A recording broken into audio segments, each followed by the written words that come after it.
નમસ્કાર, વાર પલટવાર સાથે હું છું દેવાંશી। પ્રચાર પડઘમ શાંત થઈ ગયા છે। 2 દિવસમાં પરમ દિવસે મતદાન કરવા જવાના છે લોકો।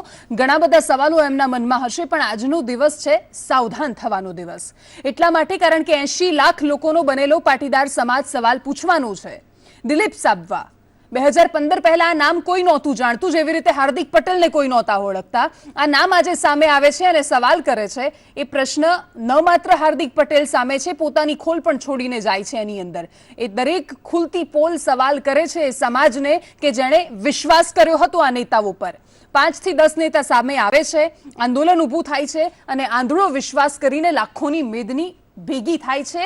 એ સંમેલનમાં ક્રાંતિ સંમેલન નામ આપવામાં આવ્યું હતું, પણ પાટીદાર સમાજ આજે કઈ કગાર પર આવીને ઊભો છે એ સવાલ કરે છે। સૌથી સશક્ત સમાજ, એક સમયે સરદાર પટેલ, વિઠ્ઠલ પટેલ, ભીખા કાકા, ભાઈ કાકા, HM પટેલ આ નામોથી ઓળખાતો હતો આ સમાજ। આ સમાજની ઓળખ આજે હાર્દિક પટેલ અને દિલીપ સાબવા છે।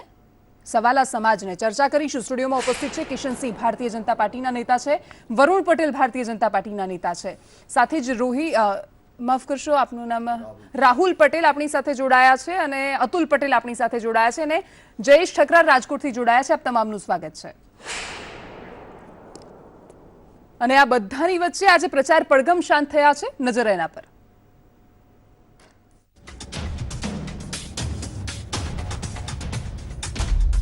ત્રીજા તબક્કાની ચૂંટણી માટે પ્રચાર પડઘમ શાંત।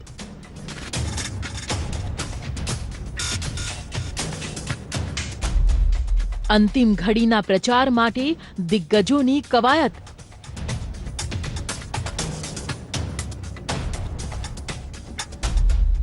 મોદી શાહનો ગુજરાતમાં ઝંઝાવાતી પ્રચાર।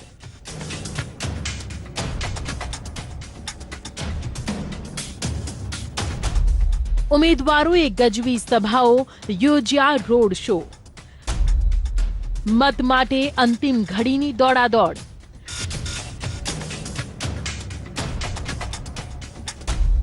અંતિમ તબક્કામાં વાર પલટવારનો જંગ। બોલવાના હોશ નથી રહ્યા, એટલે એમણે હવે આ સબૂત માંગવાનું બંધ કરી દીધું છે। मोदी जी ने पिछली बार जो वादे किए थे वो सारे वादे वो खुद भूल गए। અત્યારે ચૂક્યા તો 5 વર્ષે વારો આવશે।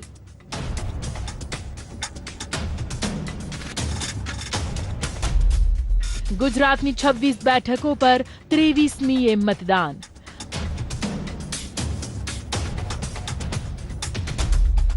મતદાન જાગૃતિ માટે ચાલતી અનોખી પહેલ। નેતાઓનો પ્રચંડ પ્રચાર પૂર્ણ, હવે છે મતદારોનો વારો।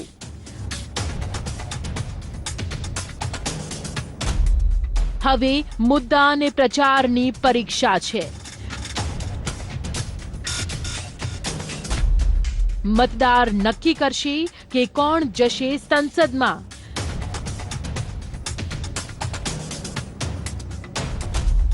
મતદાર નક્કી કરશે કે કયા મુદ્દા અગત્યના છે।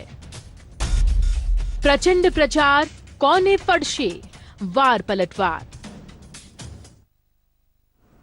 અને જેટલો સવાલ કોંગ્રેસમાં જવા પર હાર્દિક પટેલ સામે છે, એટલો જ સવાલ ભારતીય જનતા પાર્ટીમાં ગયા એ નેતાઓને પણ છે। અને એટલા જ માટે વરુણ પટેલ, રાહુલ પટેલ અને અતુલ પટેલ, તમને ત્રણેયને એ જ પ્રશ્ન સાથે શરૂઆત કરવી છે મારે કે આ માટે શરૂ કર્યું હતું આંદોલન। શરાબ શબાબની વાતો સામે આવે, એક તરફ સંવિધાન બચાવોની વાત અને બીજી બાજુ અશ્લીલ વિડીયો દરરોજ સામે આવે। દરેક ચૂંટણી આવે ને કોઈક નવો વિડીયો સામે આવે। પહેલા તો આ બધું કેટલું સાચવીને રાખ્યું છે જે આવનારી ચૂંટણીઓમાં આવવાનું છે, અને આંદોલનનો હેતુ આ હતો। વરુણભાઈ, બહુ નજીક ના હતા તમે, એટલે આંદોલનમાં હું 100% નજીક નહોતો। હું, અતુલભાઈ, રાહુલભાઈ અમે ત્રણેય આંદોલનમાં હતા, હાર્દિકે હતો। આંદોલનમાં બહુ નજીક ના હતા, પણ આ જે બધું કર્યું એમાં અમે કોઈ નજીકમાં નહોતા। ભલે અતુલભાઈ ને હાર્દિકભાઈ અતુલભાઈ ને રાહુલભાઈ બે મારી સામેની પાર્ટીમાં છે, એમની વિચારધારાથી એ કોંગ્રેસ પાર્ટીમાં જોડાયા, એનો કંઈ વાંધો નથી। પણ હું નિસ્વાર્થ ભાવે અને એકદમ ક્લિયર કટ કહું છું કે આ જે બધી એક્ટિવિટી થઈ, જે સમાજને શરમ આવે એવી એક્ટિવિટીમાં આ બેમાંથી એક પણ મિત્રો નહોતા। એની હું દાવા સાથે વાત કરું છું। આ મિત્રો જે હતા, ખબર હતી આ બધું થઈ રહ્યું છે? ના, હું તમને કહું કે ખબર નથી। કેવી રીતે બને? દિલીપ સાબવાને ખબર છે, વરુણ પટેલને ના ખબર હોય? આમાં સૌથી ક્લોઝ ગણાય છે, અમિત શાહ પર નિશાન સાધીને, નરેન્દ્ર મોદી પર નિશાન સાધીને બેફામમાં બેફામ નિવેદન કરે. વરુણ પટેલને નહોતી ખબર આ બધું થઈ રહ્યું છે. બેનું આંદોલન જ્યાં સુધી દેવાંશી આંદોલનમાં રહ્યો, બહુ જ નૈતિકતાથી પાટીદાર સમાજની લડાઈ લડ્યો હતો. પણ આંદોલન જ્યાં સુધી સીડી નથી આવતી દરેક નેતાઓ કહેતા હોય છે. સાંભળો, અને આંદોલન રાત્રે 9 વાગ્યા સુધી, અને અમુક વાર સભા હોય તો 11-12 વાગ્યા સુધી કાર્યક્રમો ચાલતા હતા. રાત્રે 9 વાગ્યા પછી રેલીની સભા પતાવીને 12 વાગ્યા પછી સભા પતાવીને આ ટોળું શું કરતું હોય કે હું એમના ઘેર જવાના મારે કોઈ સંબંધ નતા. હું હાર્દિકના ઘેર કોઈ દિવસ ગયો નથી, અને એની જે ગુપ્ત જગ્યા, જે બંગલો ભાડે રાખ્યો હતો, એ બંગલો મેં આજ સુધી નથી જોયો. હા, એ બંગલો મેં આજ સુધી નથી ઠીક છે. જોયો. રાહુલભાઈ, તમે જોયો હતો બંગલો? જાણકાર નથી. એ બંગલે ગયા હતા, પણ સમાજના કાર્યો માટે અનેકવાર મળવાનું થતું હોય, કાર્યક્રમમાં જવાનું થતું હોય, મિટિંગો થતી હોય, એટલા માટે મતલબ જવાનું હાર્દિકના થતું હોય. કાંડથી તમે અજાણ હતા? એ વાતની કોઈને ખબર જ નથી. અને જે લોકોને ખબર હતી, આજે દિલીપભાઈએ જે ચોખવટ કરી છે, દિલીપભાઈએ જે કાંડની વાત કરી છે, તો એમાં દિલીપભાઈની સીડી પણ આવેલી હતી. હા, આવેલી. અને એટલે જ દિલીપભાઈ બોલ્યા છે. સાથે દિલીપભાઈ એટલે જ એમાં હતા, બોલ્યા છે. એટલે એની ના એમને નથી. ખબર હતી. જે વ્યક્તિ એની અંદર સામેલ હતી એને ખબર હતી, અમને ખબર નહોતી. અતુલભાઈ, કોણ કોણ સામેલ હતું? કેમ કે હાર્દિક તો ખુલ્લો પડી ગયો છે, દિલીપ સાબવા આજે સામે આવ્યા. એક ચેપ્ટર ખુલી ગયેલું છે લોક વિધાનસભાની ચૂંટણી પહેલા જ ઘણી સીડીઓ આવી છે. એટલે તમારા અમને પક્ષ લોકોને સાચવીને પણ શરમ બેઠું છે આવે છે હાર્દિક ડિફેન્સ પટેલ. કરતા. હાર્દિક કે આમ પટેલને. કોઈ બી હાર્દિક પટેલ હોય, દિલીપ દિલીપ સાબવા હોય, એક કોઈને બાજુ પણ. ચિંતન શિબિર બોટાદમાં ચાલુ હતી, અને બીજી બાજુ ટીવીની ચેનલો પર દિલીપ સાબવાનું ચિંતન ચાલતું હતું. એટલે અને બીજું જ્યારે આ લોકો ગાડીઓ લઈને ફરે છે મોટી મોટી, મને પોતાને પણ અનુભવ છે. હું આ બેમાંથી કોઈની સાથે ગાડીમાં ક્યારેય બેઠો બી નથી. એટલે અમારા લોકોનું જે રોલ હતો, વરુણે કીધું, અમારા લોકોનો રેલ હોય કે ગુજરાત, ઉત્તર ગુજરાત હોય, સૌરાષ્ટ્ર હોય, અમારી પોતાની ગાડી હોય, અમારા 2-3 મિત્રો હોય, સાથે અમે જઈએ, સભા પતાવીને રાત્રે 12 વાગે આવીએ, 2 વાગે આવીએ, 1 તો વાગે. કરોડોનું દાન મળ્યું જે સમાજે આપ્યું એ ક્યાં ગયું? તો પછી આ 5 લોકો ખાઈ ગયા. એક મોટી કરુણ, સરસ પ્રશ્ન કર્યો દેવાંશી તમે. એક ખૂબ જ મોટી કરુણતા છે. સમાજે જે બી દાન આપ્યું હોય, સમાજે જે પણ પૈસા આપ્યા હોય, એ ગણ્યા ગાંઠ્યા 2-4 લોકોને આપ્યા. નામ હું નથી બોલતો. ના, બોલો ને, બાકી કેમ જો એ નહીં? બધા કયા છે ગણ્યા કન્વીનરોને ગાંઠ્યા લોકો? આજે દિલીપ સાબવાની જો આમાં આંશિક વાતો અમુક સાચી છે, હા. અમુક વાતો સાચી છે. હું આજે ભલે કોંગ્રેસમાં જોડ્યો કયા એટલે હું લોકો? નહીં ફેવર કરું કોઈની, હા. પરંતુ અમુક વાતો એની સાચી છે. સમાજે બધા લોકોનું ધ્યાન નથી રાખ્યું. આજે મને પોતાને ખબર છે કે મારી શું વીતી છે, બરાબર. એવી રીતે દરેક આંદોલનકારીને ખબર છે. મેં મારો પોતાનો ફ્લેટ બી વેચી દીધો છે. વરુણભાઈ તો એટલે- ભાજપમાં છે એટલે એમને વાંધો નહીં નહીં, આવે. એવું નથી. કોંગ્રેસ ભાજપની વાત નથી. આંદોલન જે ટાઈમે પીક પોઈન્ટ ઉપર હતું ત્યારની વાત છે. એ સમયે જો સમાજના મોભી હોય એક મેનેજમેન્ટ કરીને એક એવું કર્યું હોત કે ભાઈ બધા કન્વીનરોને થોડી થોડી આર્થિક મદદ થાય, કે જેથી કરીને એમનું ઘર ચાલે, કે બીજા પ્રોબ્લેમ ના થાય. આમાં શું થયું? ઓરિએન્ટેશન, પોલિટિક્સ ઓરિએન્ટેશન આખું આંદોલન થઈ ગયું વિધાનસભા વખતે. હા. એટલે ધારો કે અતુલ પટેલ એમાંનું ટિકિટ ઉદાહરણ- અપાવી શકવાનો, એક મને હવે દેવાંશી પૂરું કરી દે, હા. હું રાહુલને ટિકિટ અપાવી શકવાનો, તો રાહુલ મને 50 લાખ આપી દે, 25 લાખ આપી દે, બરાબર. Okay. એવી વસ્તુ રાજકીય રમતો બધી બની ગઈ જે તે હા, ટાઈમે, તો પછી અને બિલકુલ સનાતન તમે સત્ય બંને છે. ભલે પાટીદાર સમાજમાં પક્ષમાંથી પણ છો, કોંગ્રેસમાંથી, કેમ અમે પૈસા પહેલા લીધા કોંગ્રેસમાં કોંગ્રેસે? જ હતા. અમે લોકો, હું ને વરુણ બિલોંગ્સ ટુ કોંગ્રેસ. સમાજ માટે મેં કોંગ્રેસ છોડી દીધેલી દેવાંશી, અમે 3.5 વર્ષ અમે માટે. ત્રણેય અમે જણા પહેલા સંમેલનો કોંગ્રેસના સભ્યો હતા, કોંગ્રેસમાં સાથે કામ તો કરતા કોંગ્રેસ હતા. અત્યારે એ પણ ભાઈને જ્યારથી હેલિકોપ્ટર સમાજનું આપે છે આંદોલન ને? ચાલુ થયું ત્યારે અમે ફક્ત ને ફક્ત સમાજની નિષ્ઠાતા હતા અને સમાજ સાથે હતા. હા, પહેલા તમારે નામ બોલવાના બાકી છે, કયા લોકોને પૈસા આપ્યા. અને રાહુલભાઈ, કોંગ્રેસ તો હેલિકોપ્ટર આપે છે મેડમ- હાર્દિક પટેલને. કોંગ્રેસ હેલિકોપ્ટર આપે છે. હાર્દિક પટેલ આજે કોંગ્રેસની સ્ટાર અંદર સ્ટાર પ્રચારક. પ્રચારક આ તો છે. કેવી રીતે હોઈ શકે? જે માણસનો ચહેરો જો પોતાના સમાજને બતાવવા લાયક નથી, એ માણસ તમારા કોંગ્રેસનું સ્ટાર પ્રચારક. આજે કોંગ્રેસની અંદર હાર્દિક પટેલ જોડાયો છે, એટલા માટે ભારતીય જનતા પાર્ટી દરેક લોકો એની સામે આંગળી ચિંતા હોય છે ને સવાલ ઉઠાવતા અરે હોય તમે છે. થોડી વાર પહેલા તો હમણાં ક્યાં કહ્યું? તમે થોડી વાર પહેલા શું કહ્યું કે હા ખુલ્લા પડ્યા બધા? હું એટલે એવું- હાર્દિક ખુલ્લો નથી પડ્યો. હું એવું નથી મેડમ, બોલ્યો. બધા- હું એવું નથી બોલ્યો. ખુલ્લા પડ્યાની વાત મતલબ આમાં નથી. હાર્દિકની ભૂલ નથી. હાર્દિકની ભૂલ એને પોતે તો કબૂલ્યું છે. એને એમણે પોતે એની સ્વીકારી લીધું છે, એને અને સ્વીકારી લીધું 2017 માં એ બનાવ બની ગયો છે ને એ બધી વાત જૂની થઈ ગઈ છે. અને બીજું કે હાર્દિક પટેલ આજે ઘણા બધા યુવાનો એ રોલ મોડેલ ના હોઈ શકે હાર્દિક પટેલ. રોલ મોડેલ નહીં, પણ એમણે સમાજની લડાઈમાં એ સમાજની સાથે રહ્યો હતો અને એ એમની પર્સનલ વસ્તુ હતી. એ પર્સનલ જ્યારે અંદર માણસ જવું એક ના જોઈએ. સામાજિક પ્લેટફોર્મ પર આવી જાય અને રોલ મોડેલ બનવાની કોશિશ કરે ત્યારે પર્સનલ લાઈફના નામે જો સેક્સ સીડીઓ બહાર આવતી હોય ને તો એ પર્સનલ લાઈફ નથી એણે સાહેબ. પોતાની ભૂલ સ્વીકારી લીધી છે. આ પેલું થોડું હા પસ્તાવો વિપુલચરણનું સ્વર્ગથી ઉતર્યું છે, પાપી તેમાં ડૂબકી દઈને પુણ્યશાળી બને છે, આવું નથી. અને આ ભારતીય જનતા પાર્ટી પણ નથી કે પવિત્ર ગંગા હોય. બંનેમાંથી એક પણ થિયોરી લાગુ નથી થતી. કિશનસિંહ, સૌથી પહેલો સવાલ આજે પત્રકાર પરિષદમાં પણ પત્રકારો દ્વારા પૂછવામાં આવ્યો. દિલીપ સાબવા જો પ્રોજેક્ટ નથી કરેલા ભાજપ દ્વારા ચૂંટણી પહેલા વસોયા અને કગથરા માટે, તો પત્રકાર પરિષદનું ઇન્વિટેશન બીજેપી કેમ મોકલે છે? સી આઈ ડોન્ટ નો તમારી પાસે સોર્સ બીજેપીએ મોકલ્યો છે ક્યાંથી આવ્યો. સી ભારતીય જનતા પાર્ટીની વાત કરું, આ યુવાનો જે પણ બેઠા છે ને મારી પ્રથમ જે પણ યુવાનો બોલ્યા એ યુવાનો જે તે સમયે કોંગ્રેસમાં હતા અને કોંગ્રેસની ગળથુથી પહેલેથી જ એવી રહી છે કે હંમેશા એ તૃષ્ટિકરણ હોય, સમાજ વચ્ચે ભાગલા હોય, યુવાનોને ઉશ્કેરવાનું હોય, પછી બેરોજગારીના નામે હોય કે કોઈ પણ નામે હોય. એટલે વરુણભાઈ માટે પણ કહેશો? એમ નહીં, વરુણભાઈ એમ નહીં, આ ત્રણ યુવાનો સુધરી ગયા. એમણે જ્યારે પોતાની ભૂલ સુધરાય, નહીં એમ નહીં કહેવાનો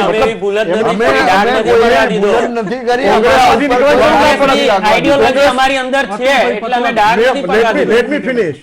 મેં તમને ડિસ્ટર્બ નથી કર્યા અતુલભાઈ. બરાબર, કોંગ્રેસની ગળથુથીની ભૂલ જ્યારે સમજાય ત્યારે સમાજના નામે બહાર નીકળ્યા, સમાજના નામે લડ્યા.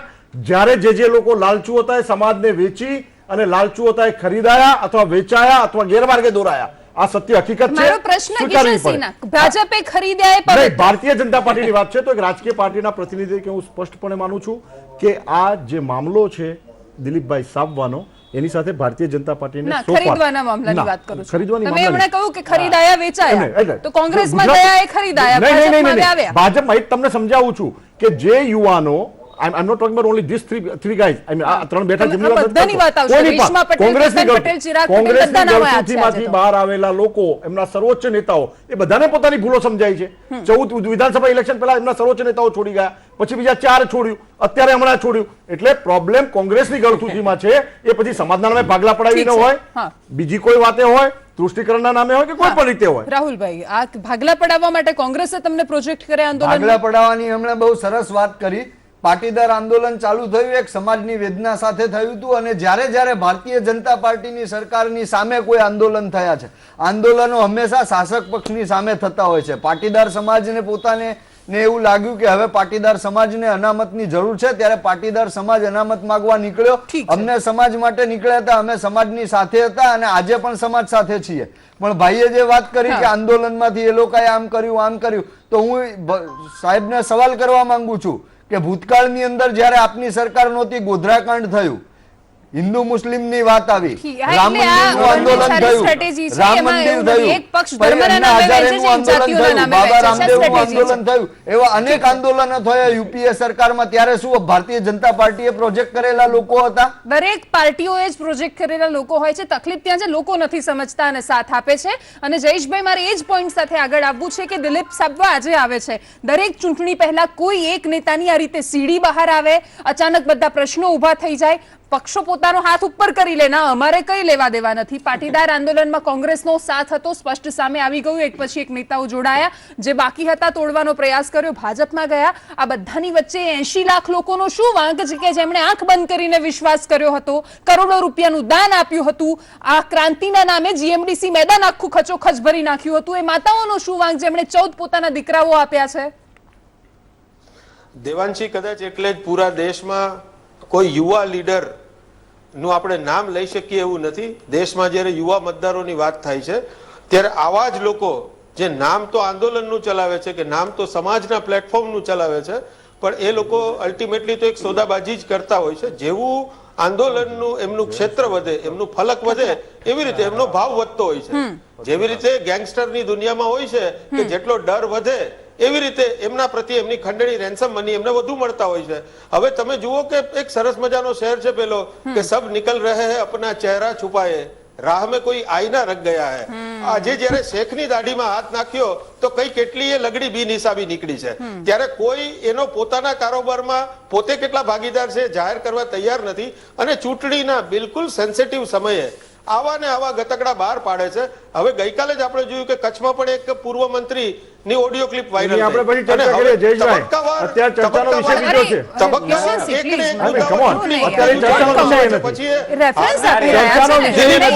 રાહુલ પટેલ કોઈ પણ લોકો હોય, માત્ર ને માત્ર ચૂંટણી વખતે જ એ લોકોએ જે સોદાબાજી કરી છે, અને ખમીરવંતો પટેલ સમાજ, હું તો સૌરાષ્ટ્રની ધરતી ઉપરથી બોલું છું, અને વિશ્વના કોઈ પણ ખૂણામાં તમે મોટેલથી લઈ અને અમેરિકામાં નાસા સુધી જઈ આવો, કે મેડિસિનનું ક્ષેત્ર જુઓ, કે મોટા મોટા પ્રકલ્પો જુઓ, કે ખેતીવાડી જુઓ, કે હીરાના કારખાના જુઓ, પટેલોનો ભવ્ય દબદબો છે. પુરુષાર્થથી એક પોતાના કલેવરથી ગુજરાતને સિંચનારનો એક સમાજ. પણ કમનસીબી તમે જુઓ કે પાટીદારોને એવો કયો નેતા મળ્યો કે જેણે આ બધી જ ભ્રમણાઓને ભાંગી નાખી હોય. અને બીજી તરફ આ એક ટ્રેજેડી છે આ દેશની નહીં, જેન્ડરમાં પણ એવું જ હોય છે. જેમ યુવાનોને કોઈ લીડર મળતો નથી, ખેડૂતોને આ દેશમાં કોઈ બિન રાજકીય લીડર મળતો નથી, મહિલાઓને એવું કોઈ નેતૃત્વ મળતું નથી. અને એટલે જે સમયે એક ઉભો કરવામાં આવે, પછી ક્યારેક એ સ્પોન્સર્ડ હોય, ક્યારેક કોઈ ગંદી રાજનીતિના કારણે કરવામાં આવે, ક્યારેક ચૂંટણીની સ્ટ્રેટેજીના કારણે ઉભો કરવામાં આવે. એના કારણે શું થાય છે કે સમાજના જે નિર્દોષ લોકો હોય છે, જે લોકો પોતે સમાજને આગળ લાવવા માંગતા હોય છે, એવા લોકો બિલકુલ વધેરાય છે. ક્યારેક કોઈના મૃત્યુ થઈ જાય છે, અને એ લોકોના ઘરના નિશાસા જ્યારે સાંભળીએ ત્યારે ખબર પડે કે એસો આરામમાં આળોટનારા આ નેતાઓ એવા સમયે ક્યાંય દેખાતા નથી. એક્ઝેક્ટલી. અને વાત જ એ છે, કારણ કે પ્રશાંતભાઈ, જ્યારે આખો સમાજ, અને આમ જેમ કહું કે જો આ ત્રણેય નેતાઓ એવું ન કર્યું હોય તો તાપમાં રખડતા હતા નેતાઓ, તડકામાં બધું સહન કરતા હતા, ત્યારે આ નેતાઓની જે સીડીઓ બહાર આવે છે તો એસીમાં હતા, શરાબમાં હતા, શબાબની મહેફિલોમાં હતા, અને આ બધા વાતો કરતા હતા સમાજની. એ સમાજની સંવેદના એક દિવસ તો સવાલ પૂછશે ને.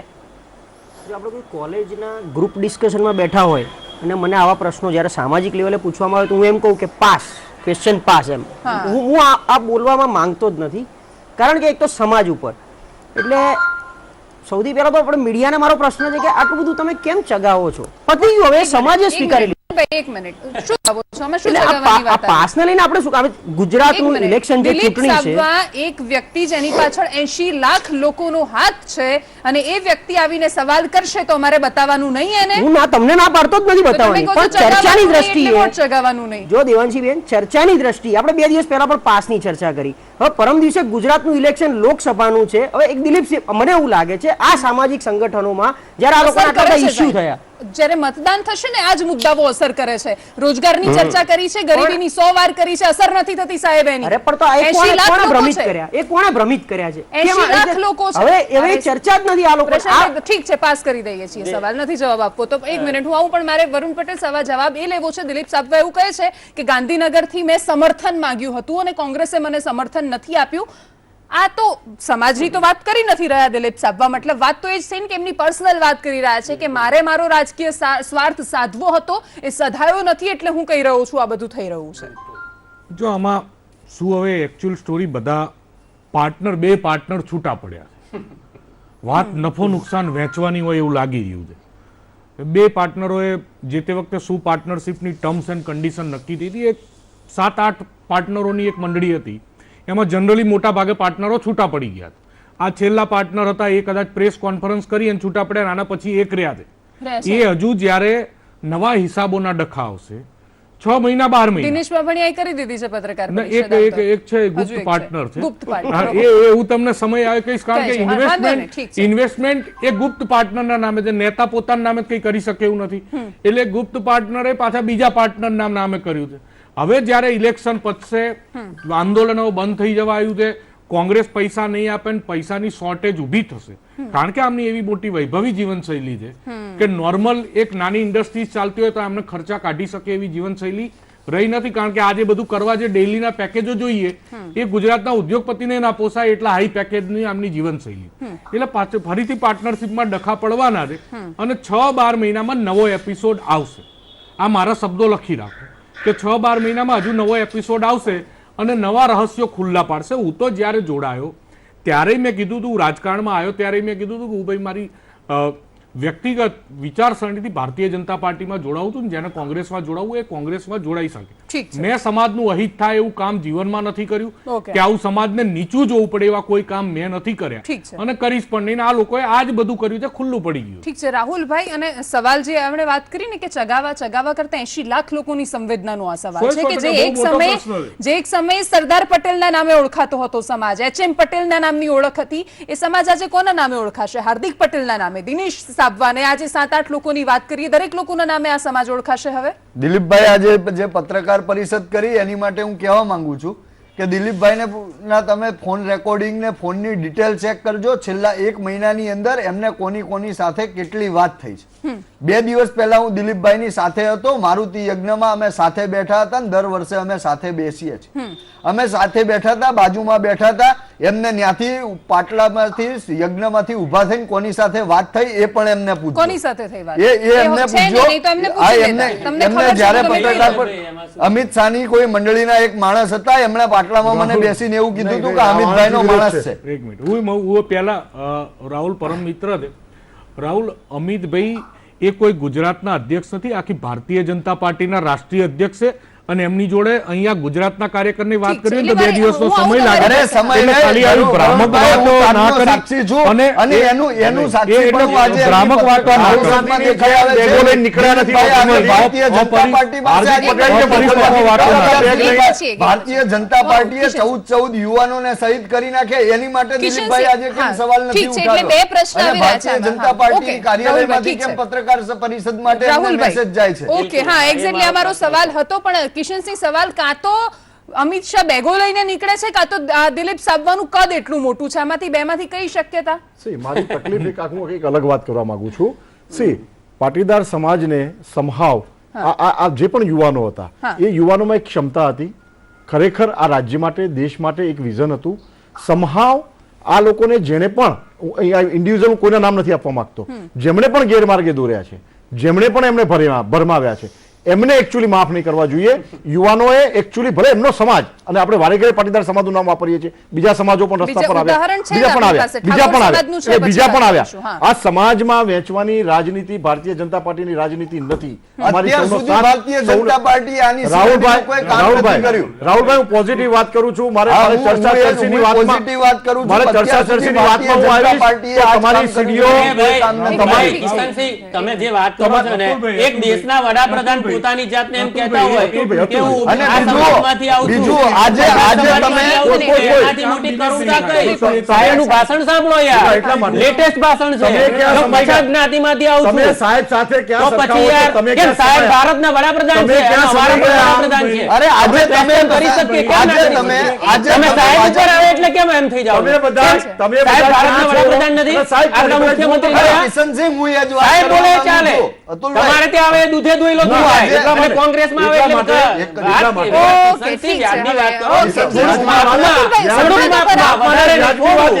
આપણે થોડું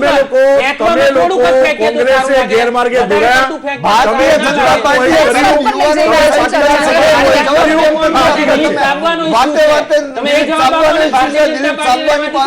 મેસેજ આવ્યો એનો જવાબ આપો. દિલીપ સાબવાની પત્રકાર પરિષદનો મેસેજ ભારતીય જનતા પાર્ટી કાર્યાલયમાંથી કેમ જાય? કોઈનો અવાજ નથી સંભળાતો. વિરામનો સમય થયો છે. પ્રશ્ન દિલ્હી સ્પષ્ટ કરી રહ્યું છે 80 લાખ લોકોનો સમાજ એક સાથે નીકળ્યો હતો, વહેંચાઈ ગયો છે પક્ષોમાં. પક્ષોની રાજનીતિ જ્યારે અલગ રહે ત્યારે જ સમાજ આગળ વધી શકે છે. સમાજની અંદર જ્યારે પક્ષોની રાજનીતિ આવી જાય, દર ચૂંટણી સમયે કોઈ એક સીડી બહાર આવી જાય અને કોઈ નેતાના ચિઠ્ઠા ખુલ્લા પડી જાય તો એ ચિઠ્ઠા નથી ખુલ્લા પડતા, લાખો લોકોની સંવેદના અને એમનો વિશ્વાસ તૂટે છે. હાલ રોકાઈશું વિરામ માટે.